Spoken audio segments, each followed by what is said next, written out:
Kinabukasan ay giliw na giliw ako at hindi na makapaghintay sa aming tawagan ni Ellie. 9:00 pa lamang nang tumungo ako sa ulatan sapagkat maaga kami pinaparoon para sa talakayan at iba pang bagay. Nang makarating ako sa ulatan ay naabutan ko na kumukuha ng litrato ang aking mga kasamahan. Ako'y tinawag ni Binibining Belinda upang lumapit sa may tabi ng puno. Doon ay nadatnan kong inaayos ng mga binibini ang kani-kanilang kasuotan at mga muka sa tahimik at mahinhing paraan. Anong kaganapan ang magaganap, Binibining Maria? Tayo ay kukunan ng larawan. Galak na galak niyang mungkahi. Kulang na lamang ay maglulundag siya sa kagalakan. Ito ang kauna-unahang pagkakataong ako'y kukuhanan ng litrato, Binibini. Marahil ay mailalathala ito sa pahayagan. At bakit makita pa ng ating mga salin lahi?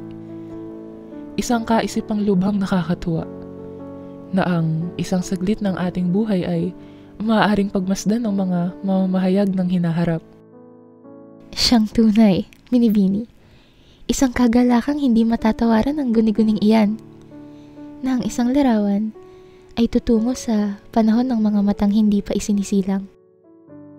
Matagal ding inantay bago kami makuhanan ng litrato sapagkat ang ganitong pagkuhay maaari lamang isagawa ng kakaunti.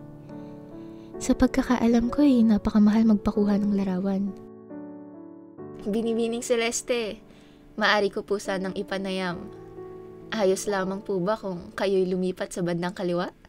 Sa tabi ni Maria, pangatlo bago ang dulo. Lumipat ako sa itinuro ng Binibini. At sa aking paglisan mula sa dating kinatatayuan ay may isang bagay akong napagtanto. Ito nga marahil ang tinutukoy sa akin ni Ellie.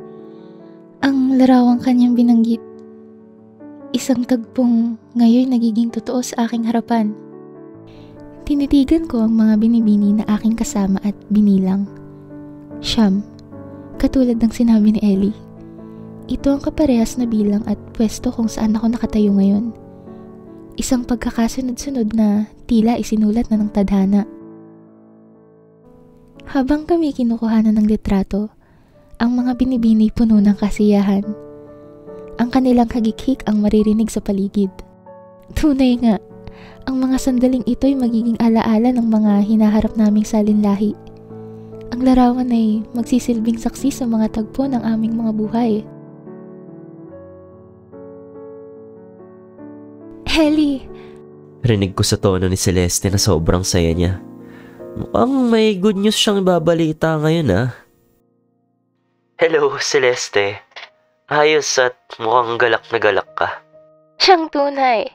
May nais akong ibahagi sa'yo, Ellie. Ano yun?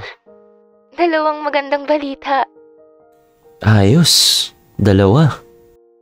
Wow! Talaga? Nasasabik na akong marinig yan. Ang una ay may 2 sunog tayong napigilan ulit. Ayos. At mukhang umaayon din sa atin ang panahon. Ay, sobrang saya sa pakiramdam. Isipin mo yun? Napigilan namin yung sunog at nakakatulong pa kami sa mga tao. Napakahusay, Ellie. Sana'y magtuloy-tuloy na ito upang kahit sa ganitong paraan lamang, magkaroon tayo ng kapayapaan. Sana nga, Celeste. Isang napakagandang balita yan. Siyang tunay.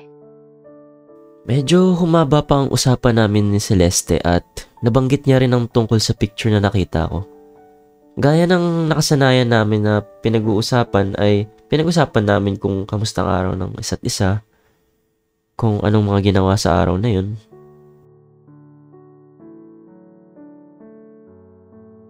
Bukod sa mga nabanggit mong bagay na iyan, Ellie, may iba ka pa bang nais ibahagi sa akin? May mga pagbabago na ba sa inyo na wala sa aking panahon? Na ngayon inyong nararanasan? Teka at pag-iisipan ko. Nag-iisip ako ng bagay na alam kong makakaugnay ka. Sa patuloy naming pag-uusap ni Ellie ay napakarami ko pang natuklasan tungkol kay Ellie at sa kanyang mundo. At bukod sa aking mga natuklasang impormasyon ay May isa pa akong gusto malaman, ngunit sa aking palagay ay napaka-imposible. Ito ay ang makita siya, ang makasama at makausap ng harapan.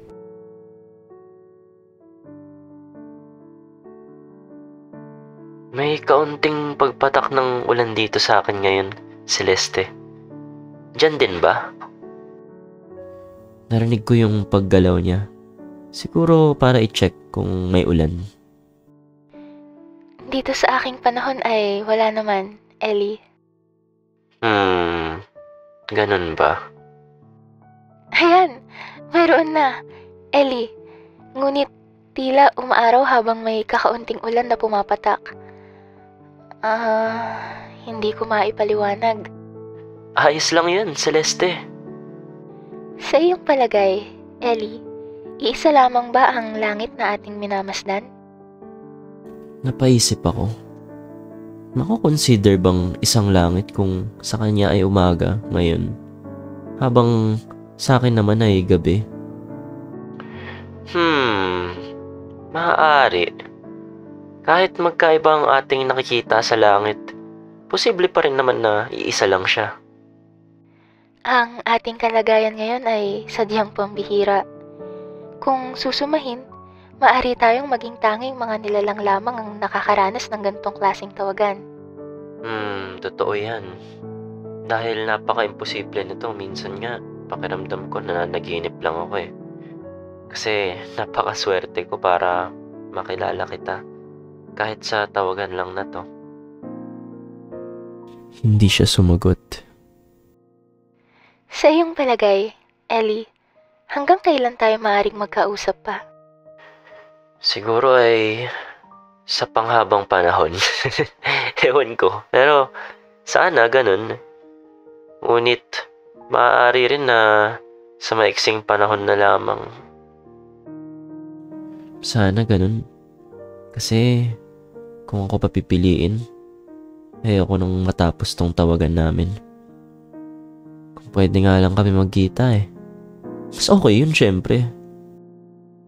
Pero ang hirap din kasi paano naman yun? Napaka-imposible. Kung bibilangin, sobrang layo ng agwat ng taon namin. Kaya kahit pasaglit o matagal man tong tawag ay napakasaya ko na kasi nakilala ko si Celeste. Sa aking palagay, Ellie, may katapusan ito. Marahil hindi man natin alam kung kailan, ngunit may nararamdaman akong maaaring sumapit na ang wakas. Nakakalungkot naman isipin kung talagang mag-e-end yun.